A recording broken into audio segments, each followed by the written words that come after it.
下。陈泽，我说阳台衣服干了，收一下。陈泽，我说话你听不到啊？你没听到我说话吗？收衣服、洗碗。陈泽，你是不是聋了？我让你洗碗、收衣服，你听见没有？我又没说不做，你急什么？瑶瑶，看看你现在的样子，真像个疯婆子。结婚3年了，老公有选择性耳聋，在家什么都不做，把我气得发疯。我终于累了，也开始学他模样选择性耳聋。这一次疯的人却成了老公。陈泽，我带儿子去洗澡，你等会儿记得把碗洗了。走，妈妈带你去洗澡。哼，这傻缺。陈泽，我不是让你洗碗吗？我知道，你别急。走。他这么大个人了，做点事儿应该用不着我3催4请。我要是一直念叨，说不定还会引起他的逆反心理。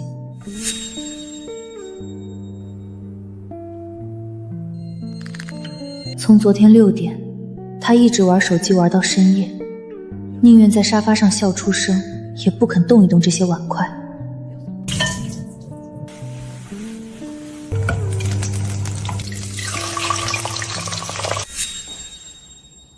呀，有早饭吃。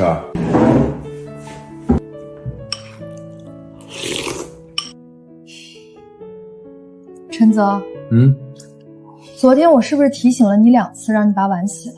结果我今天早上起来，发现桌子上的碗筷一动不动，那油渍全干在上面了，你知不知道有多难擦？哎呀，你看你又生气了，我就是忘了，至于吗？我保证，下次一定洗，一定。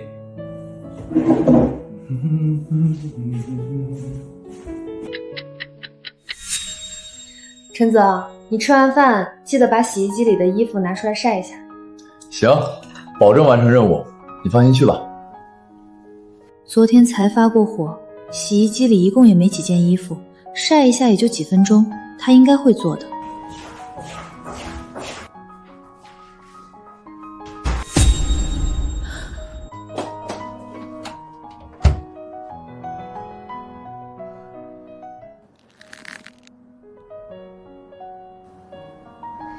又没晒。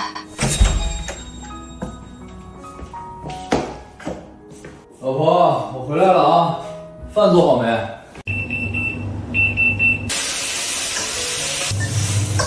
陈泽，衣服干了，你收一下。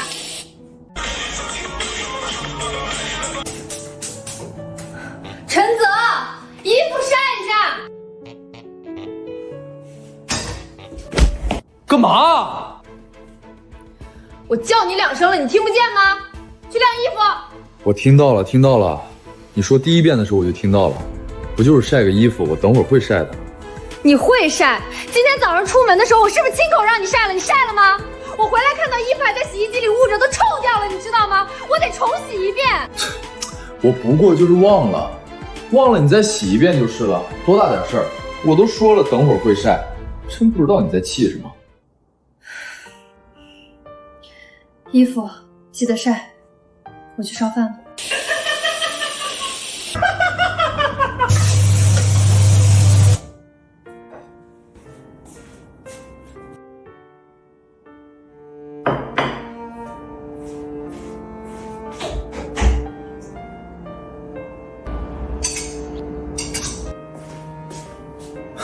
哎呦我的妈！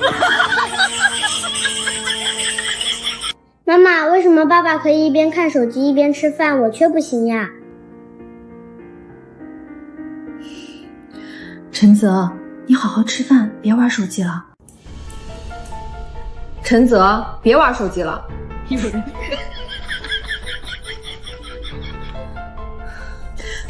我和你说话你听不见是吗？我让你别玩手机，好好吃饭，你聋了吗？知道了，你怎么这么多话？梁勇，你别年纪不大，就提前进入更年期了啊？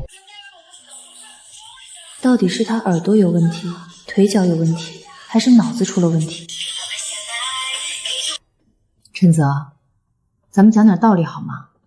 你一边吃饭一边玩手机，孩子全看在眼里，他也会学着你这么做的。他也能一边吃饭一边玩手机啊，我又没拦着他。陈泽，你要不要听听你在说什么？他才3岁，你就让他养成这种不良习惯，那以后要怎么办？反正总不会饿死的。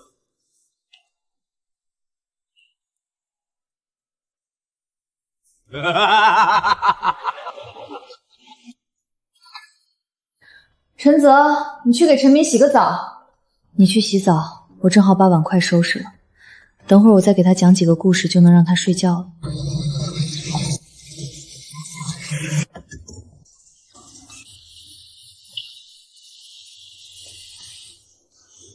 陈泽，我让你给陈明洗澡，你打算什么时候洗？干嘛？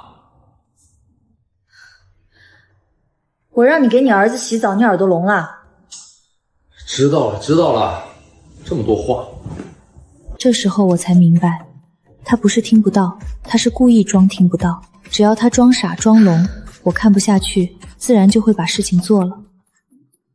我想不明白，婆婆不过走了3天，陈泽怎么就变成了这样？悠悠，快趁热喝，妈今天给你做了4顿，都不重样。去上班吧，明明有我呢，保准不让你操一点心。宝宝乖，妈妈下班就回来陪你。儿子，上班累了，快趁热吃。婆婆在的时候，她连盛饭都不需要自己动手。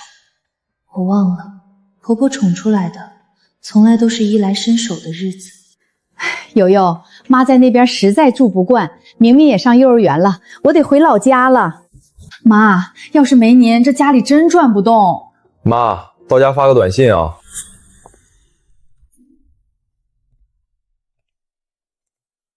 婆婆走了3天，她就以为还能过以前那种饭来张口的日子。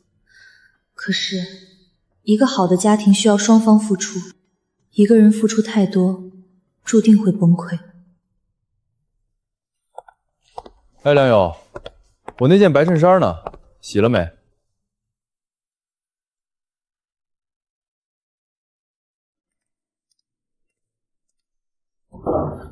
聋了？问你话呢？陈泽，既然你喜欢装聋作哑，那我也让你尝尝选择性耳聋的滋味。最后，小兔子回到了温暖的家，关上门，所有的吵闹都被关在了外面。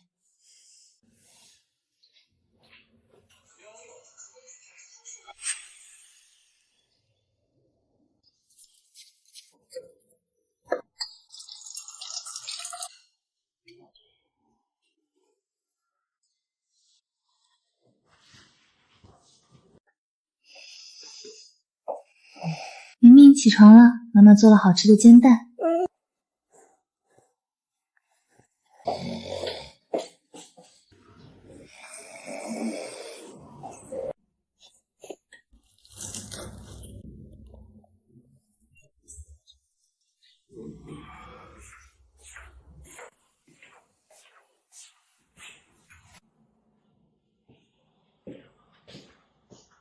早饭呢？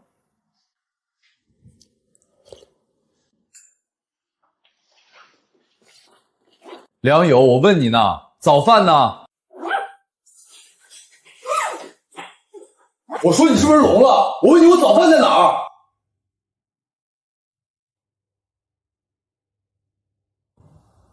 吃完了。吃完了？你没给我做啊？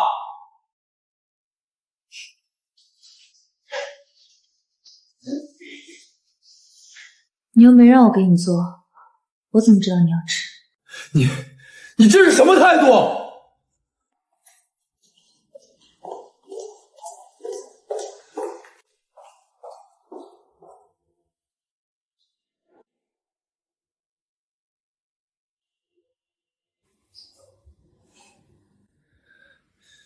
行，梁友，算你狠。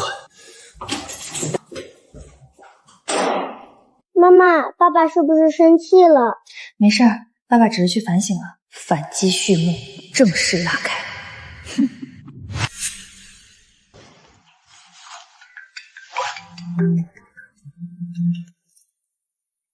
晚上部门聚餐，我不回去吃饭了，你别等我。哦，知道了。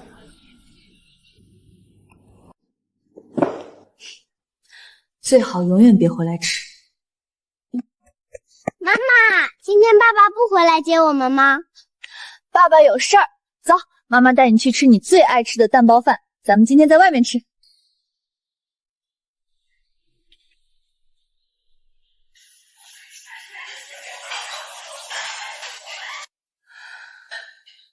这种不用洗碗、不用面对巨婴的日子，原来这么清爽。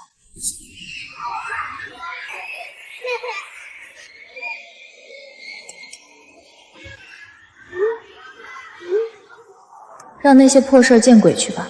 现在我只想陪我儿子玩。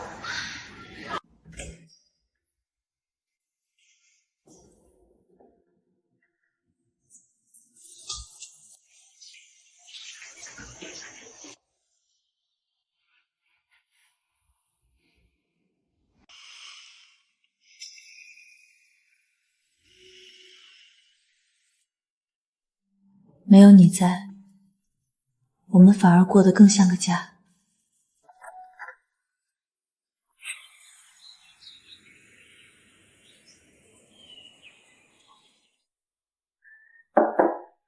陈泽，洗衣机里洗好了，你等会儿记得把衣服拿出来晒。行行行，知道了，晒个衣服嘛，催什么？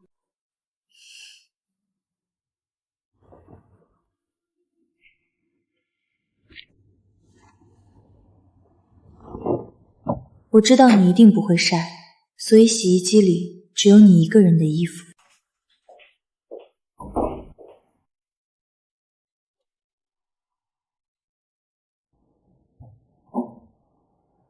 既然是你自己的衣服，你自己都不操心，我又凭什么帮你？梁勇，我衣服呢？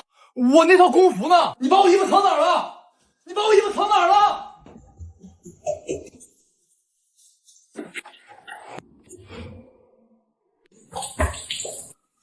梁勇，我的衣服你怎么没晒啊？你明明知道我今天上班要穿。昨天出门的时候，我是不是亲口让你晒衣服了？你晒了吗？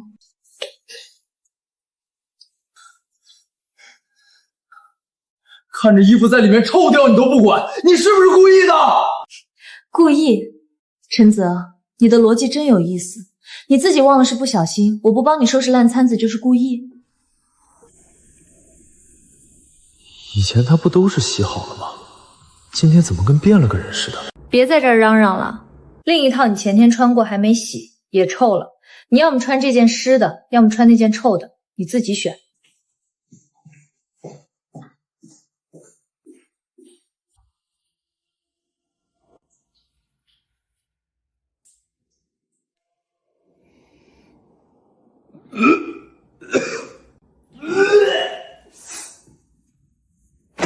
梁勇，你给我过来！你绝对是故意的！叫我干什么？你上次我没晒衣服，你不就发现了吗？这次你看着我忘晒，你也不提醒，也不顺手帮我晾一下，你就这么看着我衣服在洗衣机里待一天？既然你知道衣服闷着会臭，那你又是不是故意不晒的呢？你心里其实在想，反正只要你不做，我就一定会看不下去，一定会帮你做，对吗？我那是真忘了，夫妻之间帮个忙怎么了？既然是帮忙，那就得我有空，我乐意。可你把家务当成陷阱，故意在这儿装聋作哑，赌我会心软。陈泽，这次你赌输了。至于吗？这点小事非得算得这么清？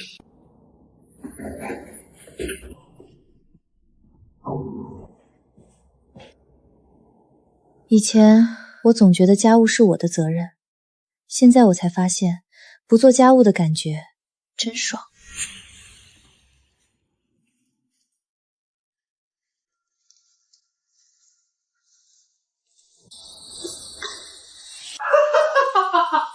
嗨，别提了，那娘们这两天跟我玩路子呢。哎呦，泽哥，你这家庭地位堪危啊！我听说嫂子现在都不给你洗衣服了。他那是跟我闹脾气呢，我真服了。不过就是一点家务的小事儿，天天就盯着我不放，非得吵着让我做，跟催命鬼似的。你说说这日子过得有劲儿吗？他烧个饭，我就得屁颠屁颠去洗碗；他洗个碗，我就得给儿子洗澡。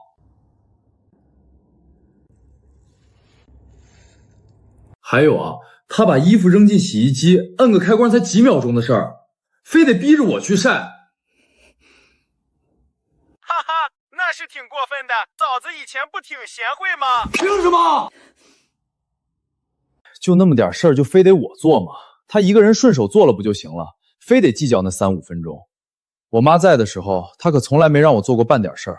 饭是盛好的，袜子是洗好的，怎么到了梁友这儿，我就得跟个奴才似的被他使唤？你能不能别无理取闹了？原来这2天的博弈在你眼里只是闹脾气，原来你心安理得的把我当成你妈的替代品。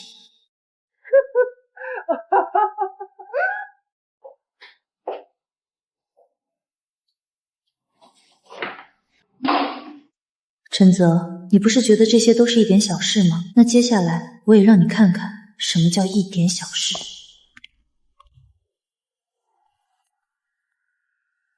你以为我没试过？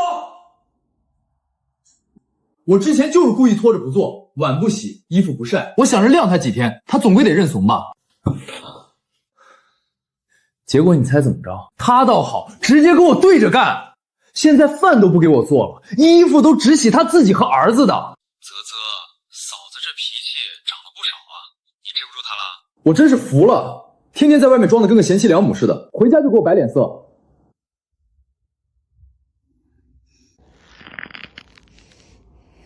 哎，我跟你说真心话，要不是当初她怀孕了，我能娶她？这种又爱管事又矫情的女人，白给我都不要。真是倒了8辈子血霉了，才被她赖上。怀孕，娶我，我会一辈子对你好的，悠悠。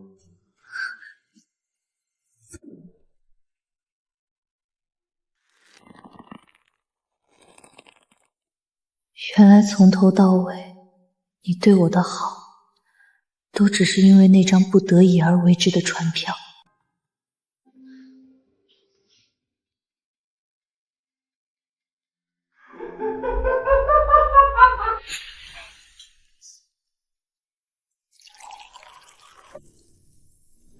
悠悠，这辈子能娶到你是我最大的福气。要不是怀孕了，我能娶她；要不是怀孕了，我能娶她。原来所谓的关系不错，只是我的一厢情愿。原来婆媳和谐、夫妻恩爱，都只是掩盖他不得不娶的遮羞布。既然你什么都知道，却还要故意装聋作哑的利用我，那就算了吧。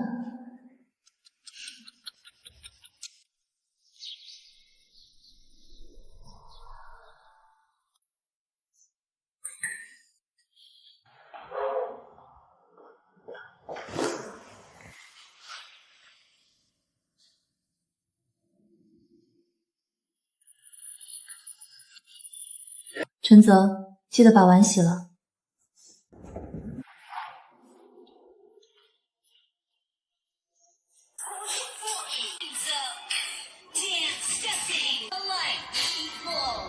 以前我会觉得是你太累了没听见，现在我知道，你是在等我认命。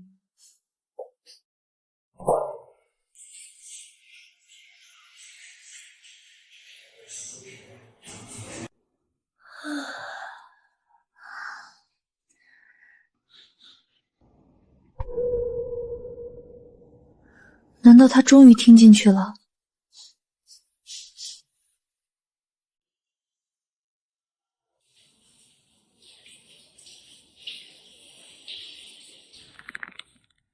好家伙，原来只是嫌餐桌碍着他看手机，把烂摊子从外面挪到了里面。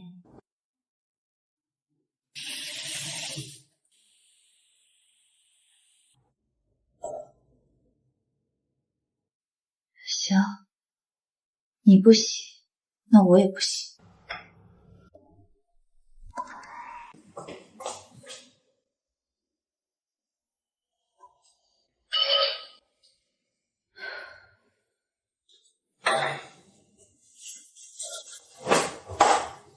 明明，起床了，妈妈带你去吃小笼包。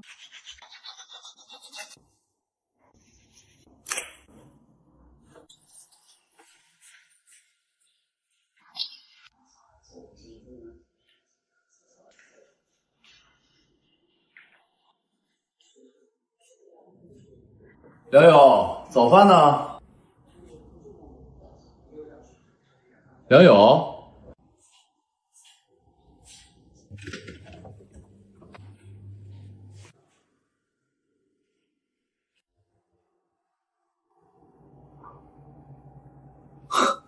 看来真生气了，跟我玩这一招，想让我低头，那咱们就看看谁先 hold 不住。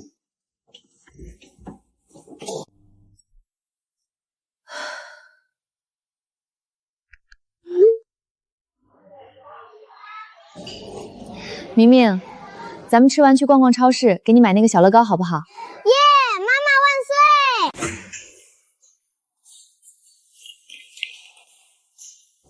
梁友，饭呢？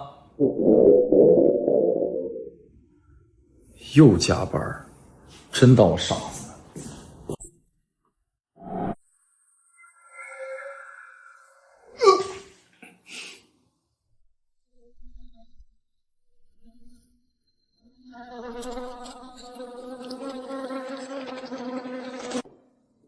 梁友，你真行，宁愿让它烂掉也不洗。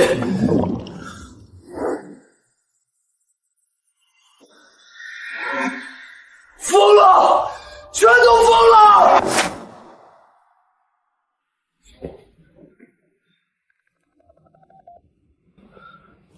妈，你看看你那好媳妇，你才走几天啊，这家里都快没法住人了。你快看看梁友现在变成什么样了。妈，你快看看，你睁大眼睛看看，你才走几天啊，你这媳妇连样子都懒得装了。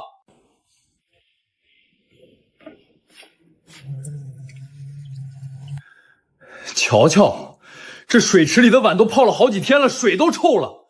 他倒好，天天借口加班，连碰都不碰一下。还有这地，你看看，都快包浆了，走上去都沾脚。他梁友就跟看不见一样，也不知道拖一下。妈，最过分的是这个，他现在洗衣服只洗他自己和陈明的，我的衣服全堆在这儿，都快插毛了，他也不管。妈，你评评理，这样的女人讨回来有什么用？饭不烧，家不顾，这还是个家吗？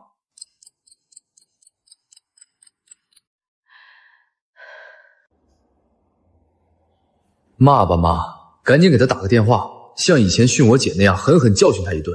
只要你一开口，他梁友还不得乖乖滚回来，把这家里内外收拾得干干净净。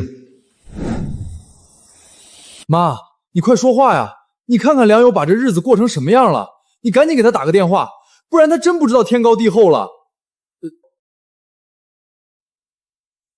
你为什么不做？啥？我问你，这不也是你的家吗？你现在不也闲着吗？既然碗脏了，你手脚健全，为什么不动手洗了？妈，我又不会做家务，你以前在的时候不都是你做的吗？再说了，这本来就是你们女人的活，凭什么要我做？梁友是我娶回来的，他就该管这些。谁告诉你家务就是属于女人的？哼！要你这么说，家务是女人的，那赚钱养家就是你们男人的天职。我问你，陈泽，你1个月的工资能养活你老婆孩子吗？你能让他梁友辞职在家只当个保姆吗？如果你做不到养活一全家人，就少在那儿摆什么男人的架子。既然都要上班，家里的活就得一起分担。懒得跟你说，越说越远了。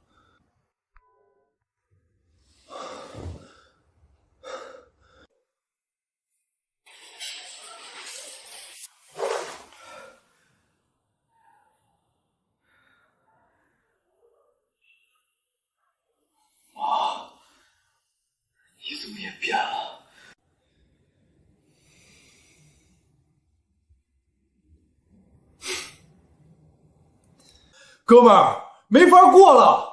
我妈也不知道被梁友灌了什么迷汤，居然反过来训我。哟，连咱妈都被策反了。泽哥，这女人你得下狠手治治了，不然她真不知道谁才是这个家的天。我给你支个招，她现在不就是仗着自己也有份破工作吗？你老婆要是再这么拧巴，你就直接把生活费断了。你1分钱别给她，就让她花自己的工资养活全家人，还得管儿子。一个娘们儿能赚几个钱？等她兜里比脸还干净的时候，她指定得哭着回来求你。哼，有道理，我怎么早没想到这招呢？女人嘛，不吃点苦头就不知道柴米油盐贵。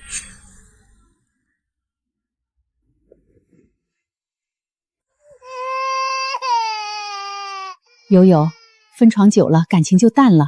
为了孩子，还是搬回去住吧。结婚这几年，他从来没跟我提过涨工资的事儿，估计也就拿那点死工资，还得交社保。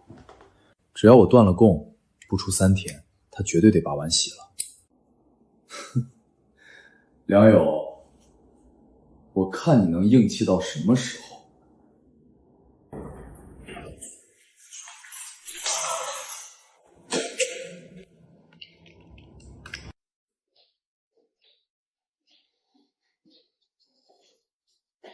梁友，咱们谈谈。说吧。以后生活费我就不给你了，反正你现在也不烧饭，也不顾家，咱们干脆点，以后自己过自己的就行了。你自己挣多少花多少，家里的开销我1分也不会再掏。还有这种好事儿，不用再管他的伙食，不用再替他的社交买单。我的工资终于能全花在我和儿子身上了。行。你说什么？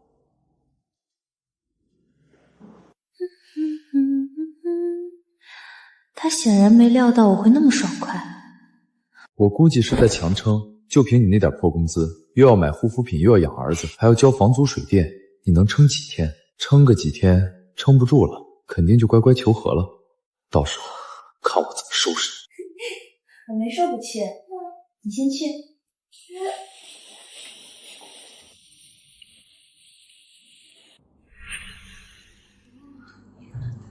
昨天晚上你是不是跟陈泽自己？听说了吗？梁友最近天天带儿子在外面吃大餐，朋友圈发的那家日料可贵了。人家自己能挣钱，不用看老公脸色。不过天天吃外面，小孩子肠胃受得了吗？天天在外面吃确实不健康。我原本想请个保洁彻底打扫下家里，把那堆脏碗扔了。不行，我请了保洁，他不就正好坐享其成，更觉得我离不开这个家了，那样就彻底着了陈泽的道。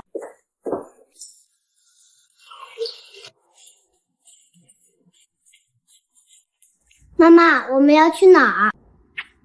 咱们去姥姥家住段时间，姥姥家离妈妈公司近，早上你还能多睡一会儿。我和儿子回娘家住几天。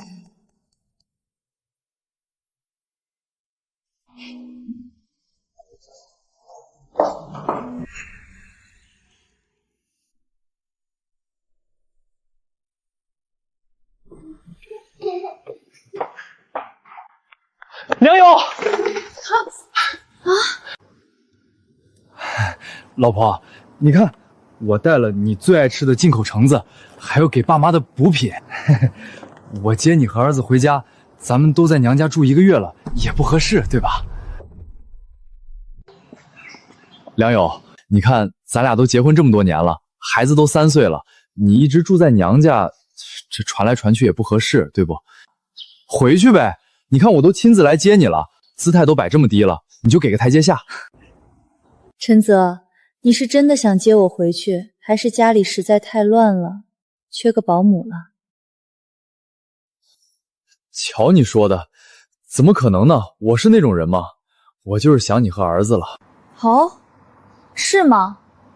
那我问你，家里打扫干净了吗？厨房水池里那堆长了毛的碗，你洗了吗？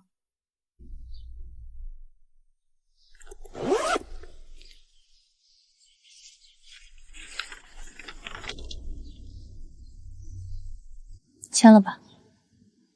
离婚？不是，梁友，这怎么忽然就要离婚了？老婆，我真知道错了，我不该断你生活费，我不该不干活，我真的改。你别吓我好不好？只有失去保姆的时候，你才知道自己错了。如果你真的知道错，那1个月的时间，你连几个碗都洗不干净吗？我知道错了，我真的知道错了。晚了，陈泽。梁友，你跟我玩真的是吧？你觉得离了婚，你能找到比我更好的？你以为我是在求你？我本想断了生活费逼他低头，没想到他压根儿就不稀罕搭理我。我不离！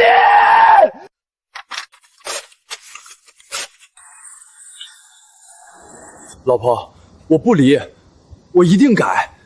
你再给我一次机会。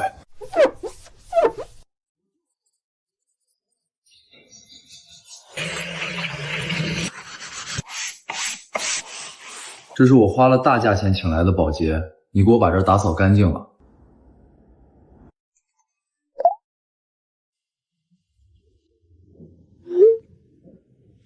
老婆，我刚给你转了1万块钱，你先花着，以后每个月我都给你5000，家里的活我也全包了，你就别生气了，好不好？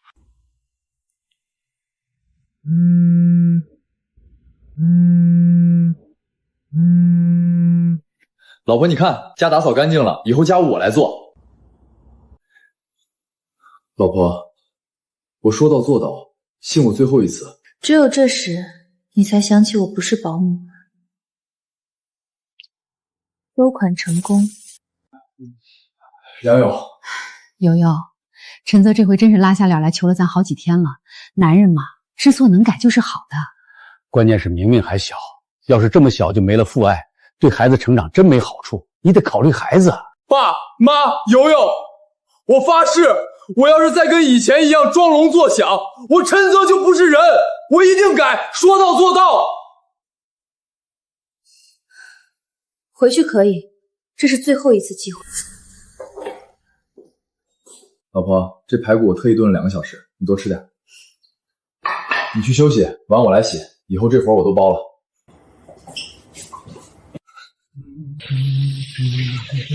从此，小兔子和妈妈过上了幸福的生活。吃饭不玩手机，主动洗碗，哄孩子睡觉，这可是以前求都求不来的。看来他这次是真的被离婚吓到了，是真的认识到错误了。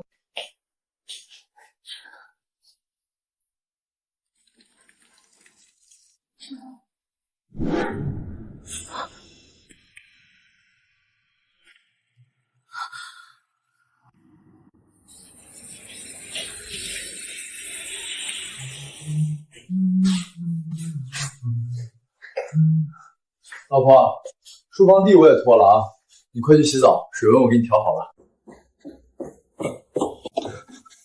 老婆，对不起，我不是故意要瞒你的，我真的怕，我怕我没工作了你会看不起我，我怕你会说我没用。哭什么？现在大环境不好，大公司都在优化，这是正常的事儿。真的，你不怪我？既然没工作了，那就在家多做点家务吧，正好也帮妈分担一下。没问题，老婆，只要你不离婚，我什么都干。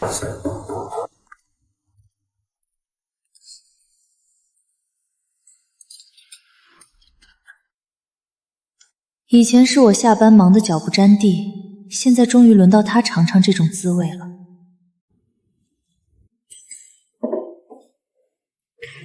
悠悠，你歇够了吧？我给儿子洗澡，你等会儿把碗洗了。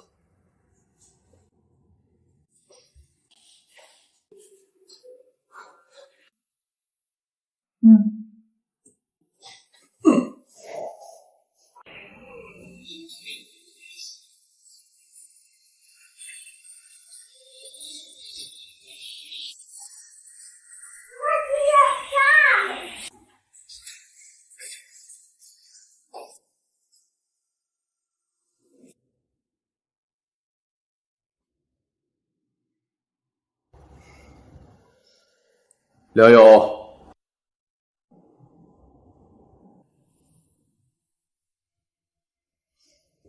梁友，我刚才不是让你洗碗吗？你怎么还没动？梁友，碗记得洗，我带儿子进屋睡觉了。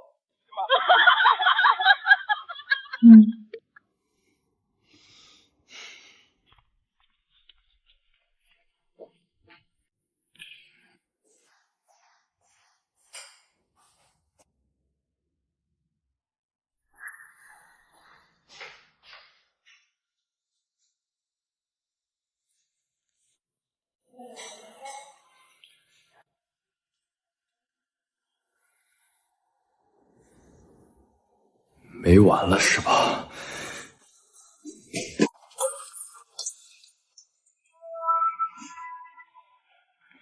有，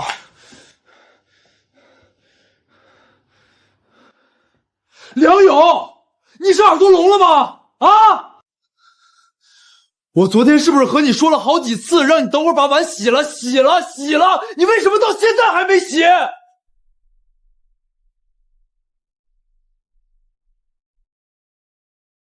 瞧，这种话你说的比我顺口多了，陈泽。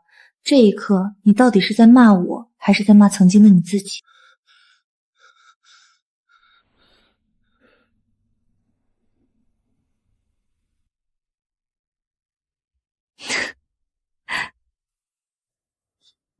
你笑什么？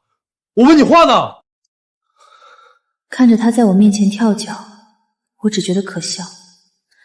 以前在这个家里，歇斯底里发疯的人一直是我，可我才做了他曾经对我做的1/10，他就受不了了。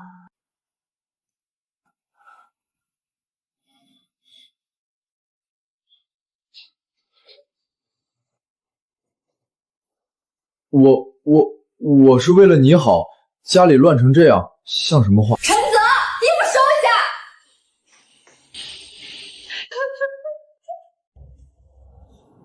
我又没说不做，我会做的。你这么生气干什么？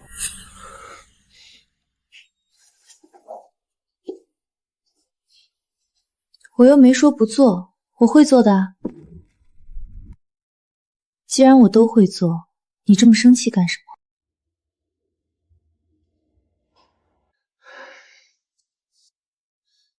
老婆，我都已经知道错了。这段时间我又是洗碗又是带孩子，我把脸都喝出去了。你为什么还要这么对我？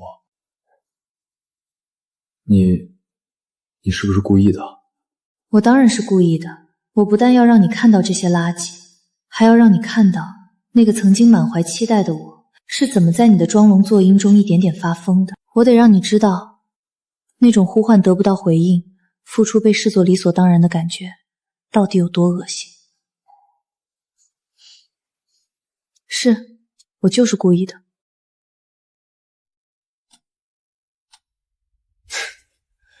我道歉，之前我确实是故意的。我那时候就是想着，反正你会看不下去，反正只要我不做，最后你总会去做的。我知道你是故意的，所以后来我也是故意的。老婆，我真的受够了这种互相试探的日子，咱们以后能不能真诚点？陈泽，家务不只是活，是态度。你要是再装聋，我也不会再做你的耳朵。不敢了，真的不敢了。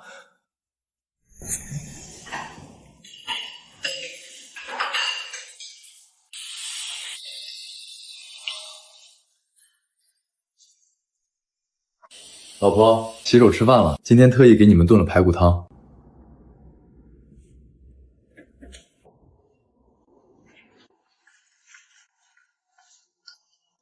你辛苦了，去坐着，剩下的我来。他这次真的变了不少，哪怕是为了留在这个家，他也拿出了知错能改的态度。如果日子能一直这样坚持下去，或许我可以试着重新接受他。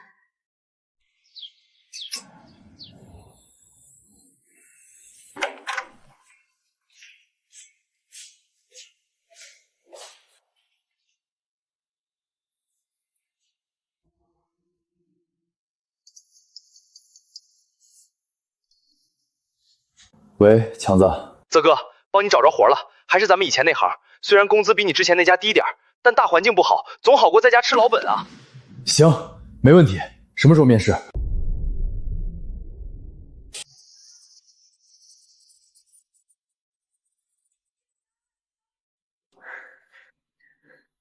陈泽，你今天下班早，顺手把这些碗洗了吧。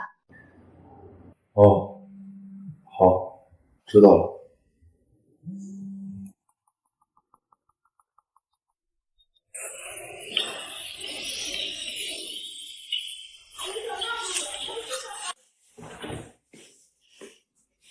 陈泽，我把垃圾拿去倒了，你等会儿记得把桶里套个袋子。行。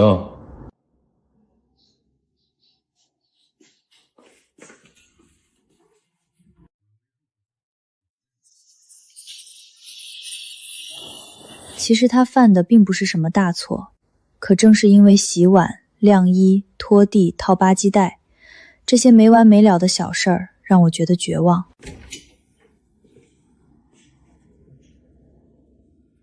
我真的觉得前所未有的累，这种累不是身体上的，而是心被一根钝掉的锯子一点点磨损。水我放好了。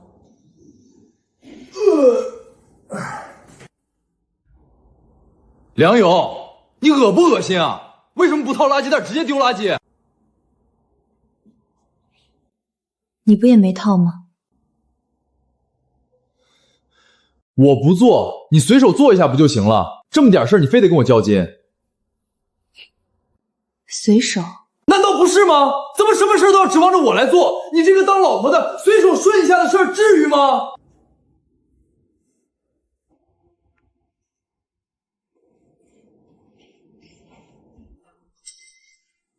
梁勇，你恶不恶心啊？为什么不掏垃圾袋直接丢垃圾？你看看这纸篓，这怎么收拾？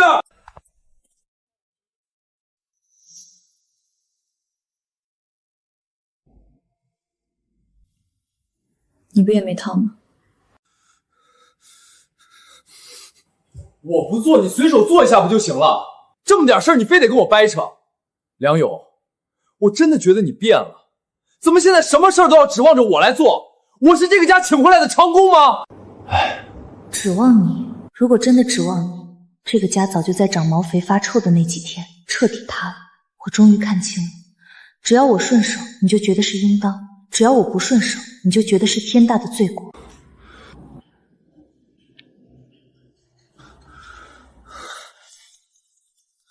你去哪儿？我跟你说话呢！那垃圾你到底套不套？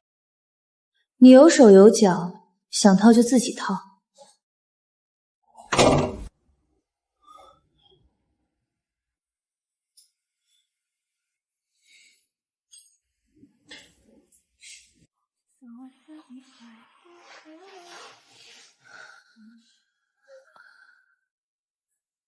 这种日子真的还有必要继续吗？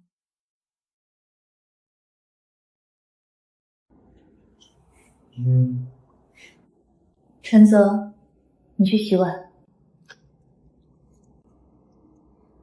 好，好，好。老婆，你带明明去洗澡，我马上就洗。狗改不了吃屎，他之前的乖顺不过是因为失业后的心虚，现在有了那点微薄的薪水，他就又变回了那个觉得家务就该我干的巨婴。为了孩子，这种婚姻真的还有必要继续吗？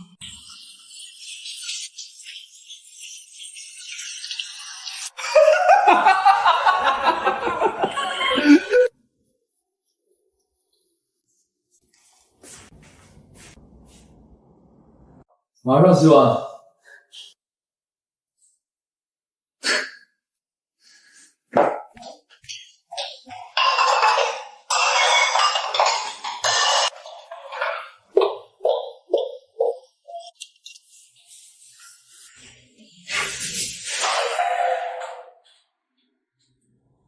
既然洗不干净，那就别要了。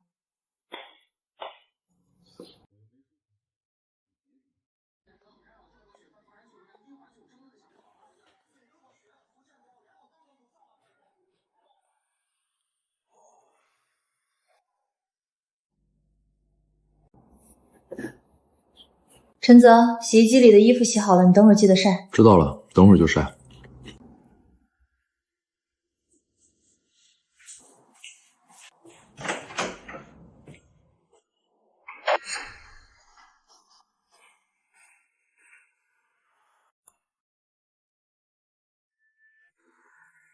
不是不想做家务吗？那从今天起，大家都别做了。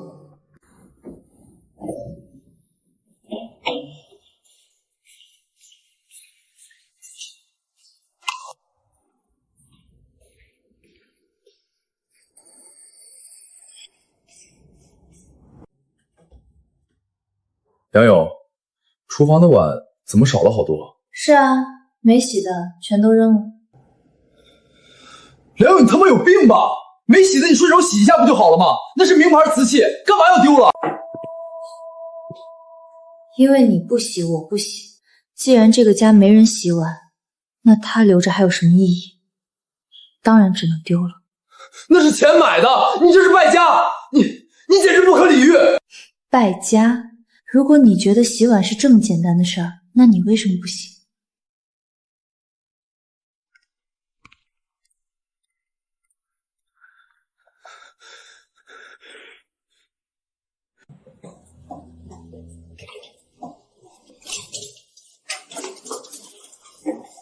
梁勇，我那件灰色的衬衫呢？还有那套深蓝色的西装呢？我发现我衣服少了很多。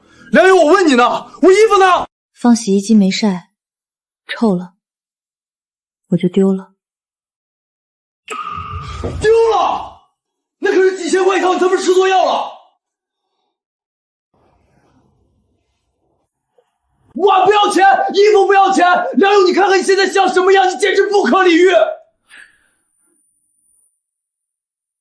以前我求你做家务的时候，你怎么不觉得不可理喻？我不过就是忘了洗，忘了晒，多大点事儿啊？你就顺手洗一下，晒一下，能死吗？你怎么就不能随手做一下？怎么，这事儿你让我做就变成我的了，你就不能做了？你是这个家的祖宗吗？梁勇，你老实告诉我，你该不会是故意的吧？是啊，我就是故意的。你故意装聋作哑，我故意毁掉一切，咱们谁也别想好过。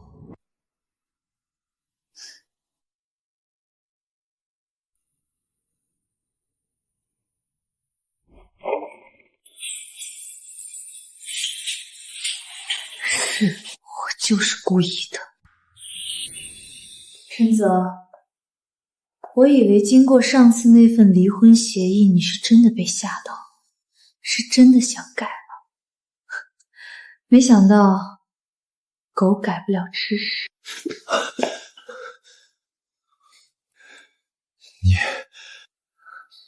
你别在那儿演了。你要是没有失业，你当初会眼巴巴跑去我家求我原谅。你要是没有失业，你会主动下厨房洗碗带孩子。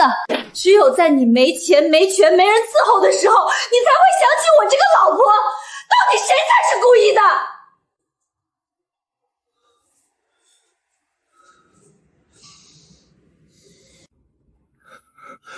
不过就是一点破家务，你有必要这样上纲上线吗？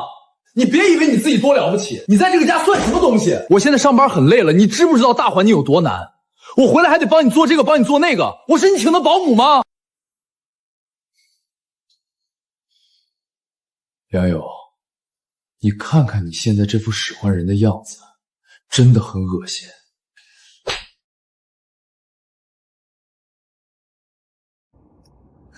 帮我做，陈泽，你把刚才的话再吞回去。这不是你家，这地你没走，这碗你没用，这孩子没管你叫爸。为什么家务就理所应当是我的？为什么我下班回来还得伺候你？陈泽，我没上班吗？我没挣钱吗？陈泽，我要和你离婚。梁勇，你差不多行了。之前你已经跟我提过一次了，现在还要闹。不过就是一点家务，洗个碗、晒个衣服的小事儿，你至于天天挂在嘴边要死要活的吗？这种日子真的太累了。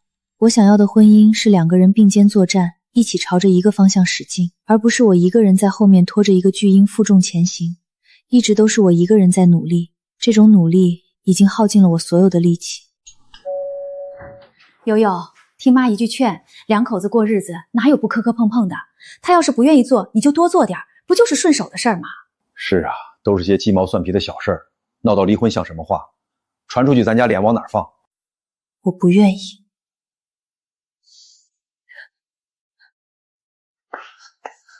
你们都说这是小事，可他连这点小事都不愿意为了我和孩子去做，甚至还要装聋作哑的算计我。爸妈，如果连这些朝夕相处的小事他都不愿意分担，那以后遇到真正的大事呢？他是不是会跑得比谁都快？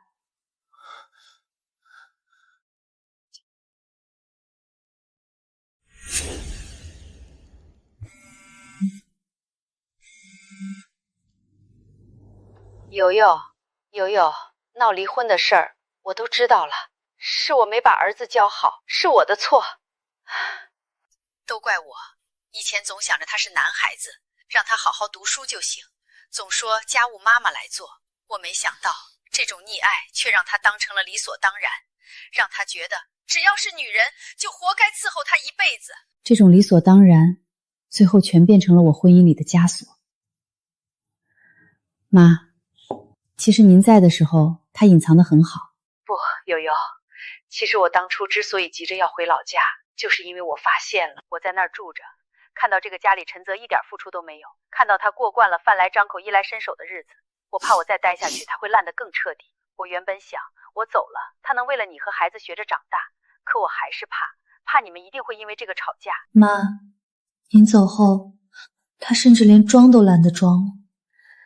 没想到最后真是一语成谶。悠悠，我不反对你和陈泽离婚，他这种人就应该让他自己去过那种没人收拾没人操心的日子，就应该让他吃苦头。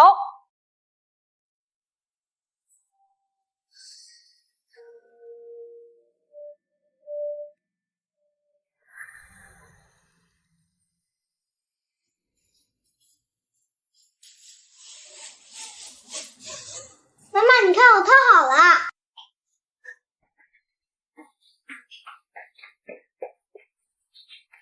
妈妈，我要快快长大。为什么呀，宝贝？这样我就能好的和你一起努力了，我也要照顾妈妈。这个3岁的孩子都知道家务是共同的责任，陈泽，你还不如一个3岁的孩子。那个乱糟糟的家，我是一点都不想回去了。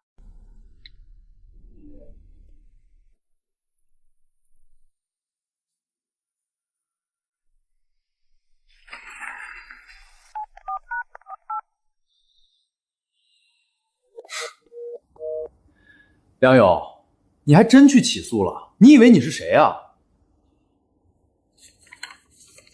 你以为就我们这点洗碗晒衣服的小事，法官真会判处离婚？别做梦了，法官没那么闲。是吗？别闹了，趁早撤诉回来，别把事情闹得这么难看。一次判不了，我就起诉第2次；第2次不行，我就起诉第3次。陈泽，这婚我总能离掉的。梁友，就因为不洗碗这么点破事你就要离婚？你是不是疯了？你是真的有病！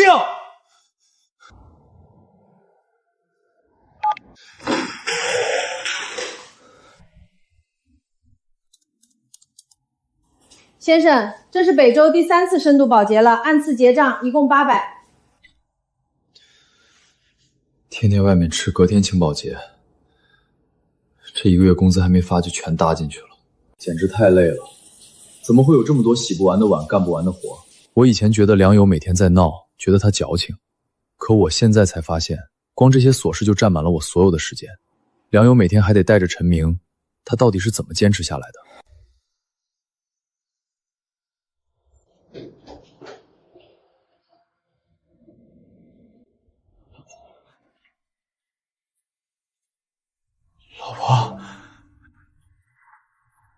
老婆，我真的知道错了。我自己过了几天才知道，你以前在这个家里有多累。我以前是真该死，我不该那样对你。求你原谅我，跟我回家吧，我以后一定全改，我求你了。老婆，我以前真的不知道你有这么累，我自己过了这几天才知道你为什么总是让我干活。那些事儿看着简单，真的太费神了。尤其是拖地，得盯着水渍，还得换鞋。妈的，又忘了晒，还得重洗。还有洗衣机，稍微转个身就忘了，一忘就得重洗。老婆，我真受不了了。老婆，哪怕是看在儿子的面子上，你就再原谅我一次。这个家不能没有你，儿子也不能没有爸爸呀。你忍心看他这么小就没个完整的家吗？这次我绝不会再心软了。我清楚地知道，陈泽缺的并不是一个老婆，而是一个免费的保姆。陈泽，你之所以觉得错了，不是因为你知道我有多累多辛苦，你只是不想自己过得那么辛苦罢了。人的本性是不会变的。如果我现在原谅你回去，你可能会改变一时，但只要你缓过劲儿来，你还是会变回那个装聋作哑的你。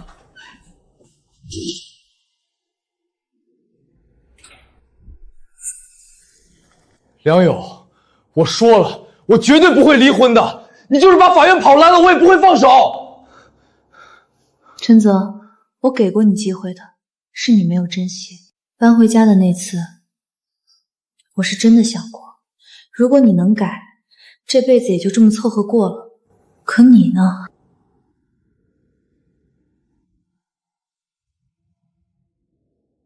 他只是改了一段时间就立马现了原形，我不可能这辈子都在发现本性、提离婚、他道歉、复原这个恶性循环里打转，太累了。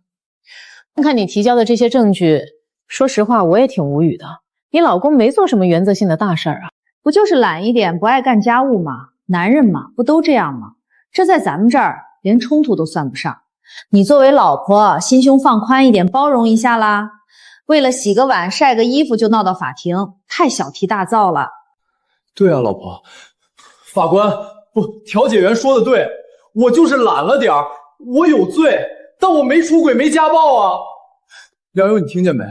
大家都觉得你是在胡闹，你说什么我都不会和你离婚的。男人都这样，所以我就该死在这一句都这样里吗？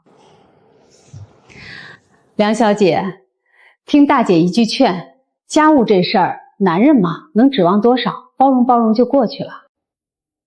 所以在你们家里，所有的家务都是你一个人做吗？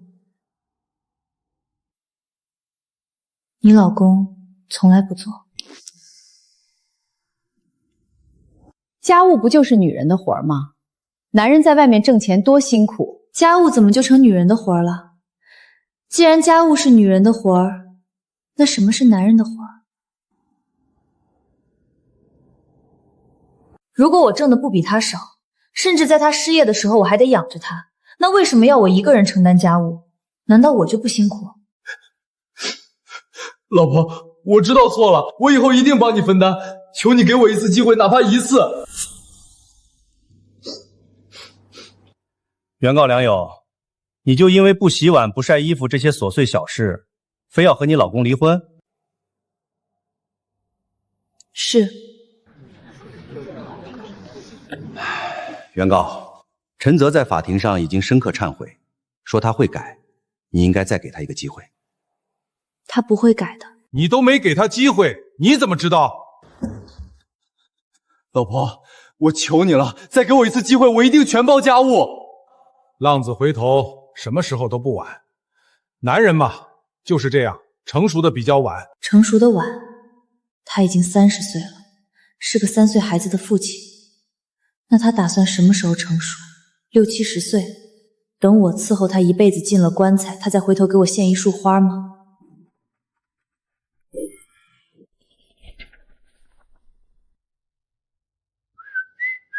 梁友，我就说你赢不了我吧。二审离婚上诉举证，坚持更加缩求。结果二审依旧被驳回，所有人都在劝我包容，可没有人问我，这种窒息的日子，我还要包容到什么时候？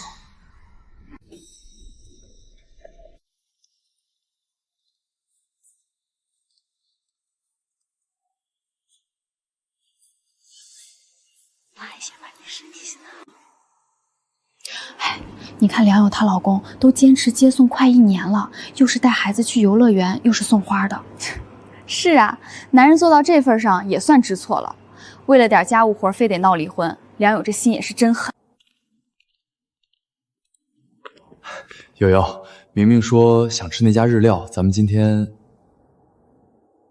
你带他去吧，我还有报表要审。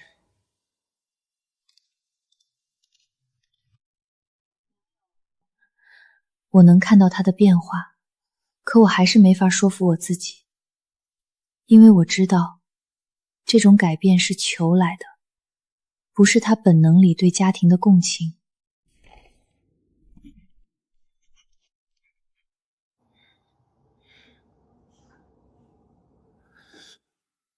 瑶瑶，我欠。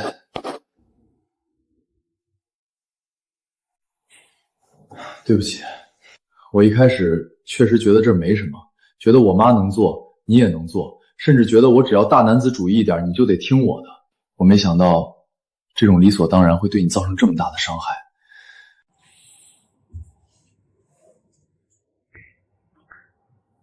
别人离婚，要么是出轨，要么是赌博家暴。我没想到我陈泽的婚姻竟然是因为不做家务搞丢的。我以前觉得那是芝麻绿豆的小事，现在才知道，那是一座能把人压死的山。人生这一章终于翻过去了。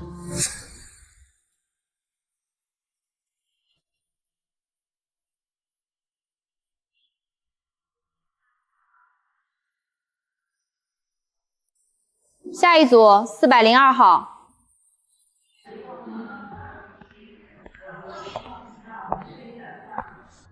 双方自愿离婚，财产和孩子抚养权没异议吧？是。没异议。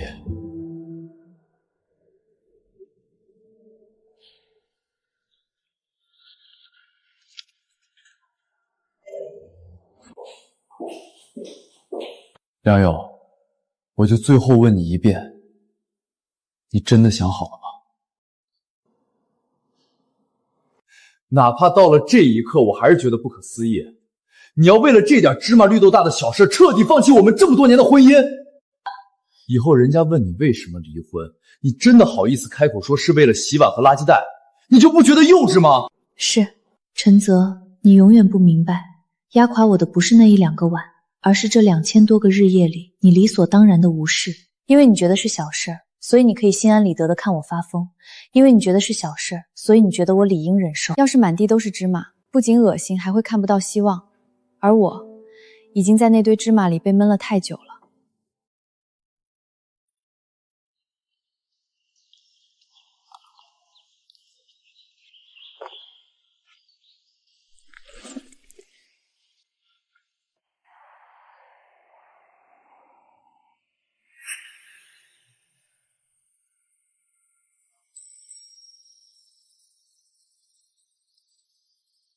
自由了，我的人生终于开启了新篇章。